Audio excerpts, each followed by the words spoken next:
हाफिज एहसान बॉलिंग के निशान पे मौजूद है, सामना करेंगे असलाम अली का, इस बार उल्टा हुआ शॉट है, शॉट खेला गेंद हवा में, ये गेंद शॉट खेला सीधे बल्ले के साथ, गेंद ली, शॉट खेला सीधे बल्ले के साथ, 3 back to back boundaries from the bowling के निशान से, सामना करेंगे अली का, शॉट खेला गेंद हवा में, ये गेंद जाएगा बाउंड्री लाइन से बाहर चैलेंज के लिए, फर्स्ट मैक्सिमम के निशान से हाफिज एहसान दौड़े आए, another maximum, another big one from the bat of Eriko Echa Malata, पहला बॉल जीत भाई कुछ नहीं सर, अगर का अगला मैच खत्म होने के बाद मैं कॉल कर लूंगा उन्हें, माय गुडनेस, पहली बॉल पे another maximum from the bat of, दोनों का जिक्र है ना, दोनों नहीं आए ना, बात करने के बाद फिर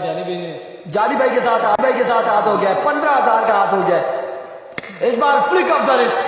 और अब के बाद ball, excellent shot, just flick off the wrist, अब she goes into the stands out of the park,